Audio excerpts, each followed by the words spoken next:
કારણે ખેડામાં આવેલો વાર્ણબોરી dam overflow થયો છે। ડેમ ઓવરફ્લો થતા 1 ફૂટ ઓવરફ્લો થયો છે। સહેલાણીઓ ઉમટી પડ્યા હતા। ડેમમાંથી 8500 ક્યુસેક પાણી છોડવામાં આવ્યું હતું, તો સાથે જ મહીસાગર નદીમાં 3500 ક્યુસેક પાણી છોડવામાં આવ્યું હતું। ભારે વરસાદના કારણે મહીસાગર નદી બે કાંઠે વહેતી થઈ છે અને શેઠી નદી પણ બે કાંઠે વહેતી થઈ છે। સહેલાણીઓનો ઘસારો જોવા મળ્યો હતો।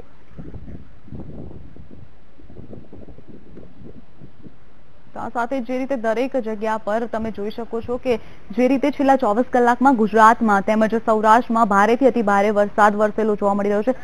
દરેક નદીઓ બંને કાંઠે વહેતી થઈ છે। સાથે જ વધુ માહિતી માટે અમારા સંવાદદાતા સંદીપ રાજપૂત જોડાઈ ગયા છે। તો સંદીપ, જણાવશો કે જે રીતે ઉપરવાસમાં વરસાદ થયેલા કારણે ખેડામાં આવેલા ડેમો ઓવરફ્લો થઈ રહ્યા છે, તો તંત્ર દ્વારા શું પગલાં લેવામાં આવ્યા છે?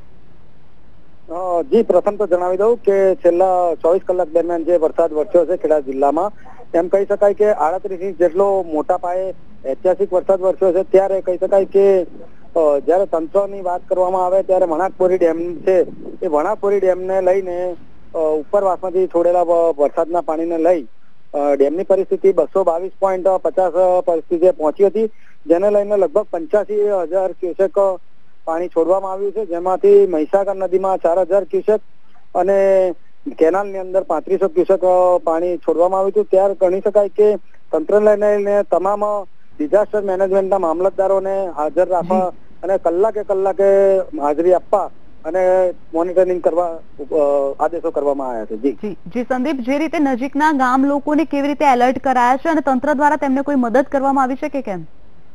હા, હું જણાવી દઉં કે આપણે કે તંત્ર દ્વારા જે કાંઠાગાળાના 28 ગામો છે તેના તલાટીઓ સરપંચોને એલર્ટ કરવામાં આવ્યા છે। સાથે સાથે મામલતદાર અને પ્રાંત એટલે કહી શકાય કે ડેપ્યુટી કલેક્ટર અને કલેક્ટર સીધા મોનિટરિંગમાં હાજરી આપી રહ્યા છે અને પડની ખબર ઉપર ગાંધીનગર સુધી ચર્ચામાં રહી અને કોઈ અનિચ્છનીય બનાવ ન બને તે અંગેની ધ્યાન રાખી રહ્યા છે।